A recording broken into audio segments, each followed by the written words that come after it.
Hello friends, welcome back to my channel. আজকে একটা নতুন টপিক নিয়ে আলোচনা করব। সেটা হলো আপনাদের ইউনিয়ন লিস্ট, স্টেট লিস্ট এবং কনকারেন্ট লিস্ট সম্পর্কে।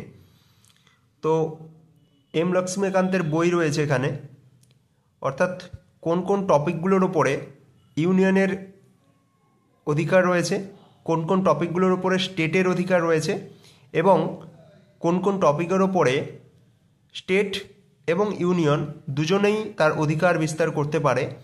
তো সেগুলো নিয়ে আলোচনা করব এবং এক্সাম পারপাস অফ ভিউতে আপনারা যখন এটাকে রিভাইজ করবেন তো কোন কোন পয়েন্টগুলো এখানে মনে রাখবেন সেগুলো আপনাদের বলবো, এবং যেগুলো বারবার আপনাদের বিভিন্ন পরীক্ষায় এসেছে সেগুলোই আমি আপনাদের বলবো।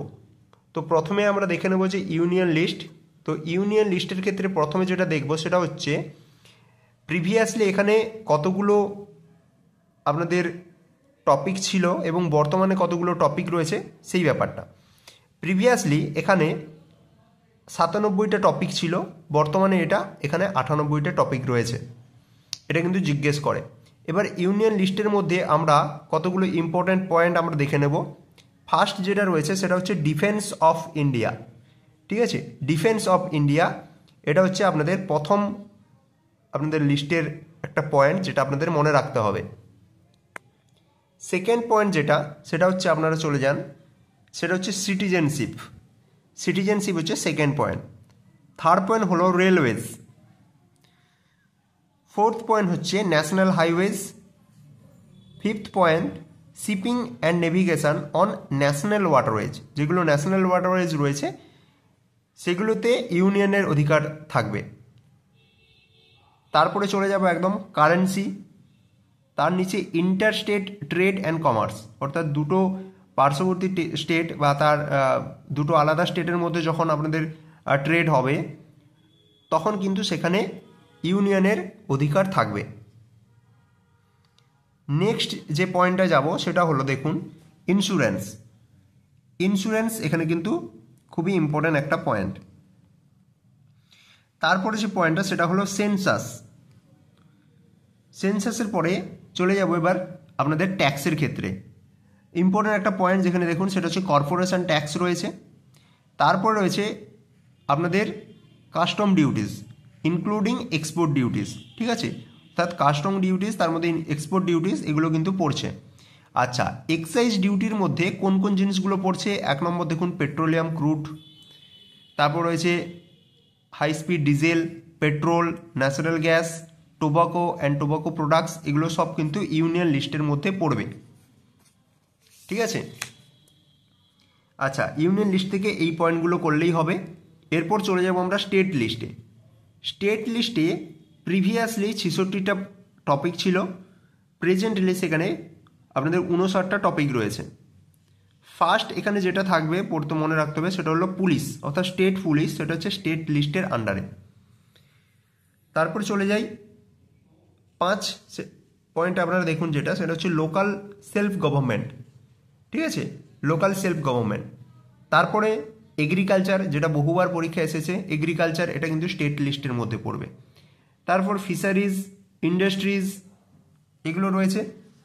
আচ্ছা, এই যে লটারি অর্থাৎ বেটিং, গ্যাম্বলিং, ঠিক আছে, ডিয়ার লটারি, এই যে এইগুলো ব্যাপার হয় সেগুলো হচ্ছে আপনার সব স্টেট লিস্টের মধ্যে। আচ্ছা, ট্যাক্সেস অন এগ্রিকালচারাল ইনকাম, ঠিক আছে, সেটাও স্টেট লিস্টের মধ্যে পড়বে। এইবার আরেকটা পয়েন্ট দেখুন ট্যাক্সেস অন ভেহিক্যাল। ঠিক আছে, ভেহিক্যালের ওপরে, যানবাহনের ওপর যে ট্যাক্স পড়ে সেটা হচ্ছে আমাদের স্টেট লিস্টে পড়বে। আচ্ছা, এখানে taxes on petroleum, diesel, petrol, natural gas এগুলো, but not including sale in the course of interstate trade or sale in the course of international trade. ঠিক আছে, অর্থাৎ petroleum, diesel, petrol, natural gas এগুলোর উপর যে ট্যাক্সগুলো সেগুলো স্টেট নেবে, কিন্তু কোন কোন ক্ষেত্রে নিতে পারবে না? যদি সেগুলো ইন্টারস্টেটের মধ্যে যদি ট্রেড হয় বা ইন্টারন্যাশনাল যদি ট্রেড হয় তখন কিন্তু সেটা স্টেট কোনো তার ট্যাক্স পাবে না, সেটা পুরো সেন্ট্রাল পাবে। যদি নিজের স্টেটের মধ্যে যদি সেগুলো ট্রেড হয় তাহলে তার ট্যাক্স কিন্তু ওই স্টেট পাবে। ঠিক আছে, আচ্ছা আরেকটা পয়েন্ট লাস্ট এখানে যেটা মনে রাখতে হবে সেটা হচ্ছে টোলস। অর্থাৎ আমরা জানি যে প্রত্যেকটা রাজ্যের মধ্যে বিভিন্ন টোল রয়েছে, সেই টোলের মধ্য দিয়ে গাড়ি যখন পাস হয় সেখানে তাকে টোল ট্যাক্স দিতে হয়। ঠিক আছে। তো সেই টোল ট্যাক্স কিন্তু রয়েছে স্টেট লিস্টের মধ্যে। এরপর চলে যাব কনকারেন্ট লিস্ট। কনকারেন্ট লিস্টে প্রিভিয়াসলি 47টা টপিক ছিল, বর্তমানে সেখানে 52টি টপিক রয়েছে। এবার কনকারেন্ট লিস্টের মধ্যে কোন জিনিসগুলো সবথেকে বেশি মনে রাখতে হবে? ফার্স্ট যেটা মনে রাখতে হবে সেটা হলো ফরেস্ট। ফরেস্ট হচ্ছে কনকারেন্ট লিস্ট, অর্থাৎ স্টেট এবং ইউনিয়ন উভয়ের মধ্যেই আপনাদের পড়বে। Protection of wild animals and birds, এটাও কিন্তু আপনাদের কনকারেন্ট লিস্টের মধ্যে পড়বে। Drug and poison, economic and social planning, যেটা হচ্ছে খুবই ইম্পর্ট্যান্ট, ঠিক আছে। এই ইউনিয়ন লিস্টের অন্যতম ইম্পর্ট্যান্ট একটা পয়েন্ট হচ্ছে এই ইকোনমিক অ্যান্ড সোশ্যাল প্ল্যানিং, এইটা। আচ্ছা, পপুলেশন কন্ট্রোল এবং ফ্যামিলি প্ল্যানিং, এটাও কিন্তু ইম্পর্ট্যান্ট পয়েন্ট, ঠিক আছে। আচ্ছা, এডুকেশান, এটা বহু পরীক্ষায় WBCS পরীক্ষায় এসেছে এডুকেশান, এটা কিন্তু আপনাদের কনকারেন্ট লিস্টের মধ্যে পড়বে। আচ্ছা, relief and rehabilitation of person, অর্থাৎ সাধারণ মানুষ যাদের ঘর বাড়ি নেই তাদেরকে রিহেবিলিটেশন অর্থাৎ বাসস্থান দেওয়া, ঠিক আছে, আশ্রয় দেওয়া, সেগুলো কিন্তু এই স্টেট এবং ইউনিয়ন উভয়ের মধ্যেই পড়বে। আচ্ছা, এখানে দেখুন shipping and navigation on inland waterways, যেগুলো স্টেটের মধ্যে যে সমস্ত আপনাদের যে নদীগুলো গিয়েছে, ঠিক আছে, যেগুলো হচ্ছে ইনল্যান্ড রয়েছে কিন্তু সেগুলোর মধ্যে দিয়ে কোনো ন্যাশনাল ওয়াটারওয়েজ নেই, সেগুলো সব আপনাদের ডিউটি, সেগুলো সব কিন্তু এই স্টেট পাবে। আচ্ছা, ওয়েট অ্যান্ড মেজার, এটাও বহুবার পরীক্ষায় এসেছে। প্রাইস কন্ট্রোল, ইলেকট্রিসিটি একটা ইম্পর্ট্যান্ট পয়েন্ট, আর স্ট্যাম্প ডিউটিস।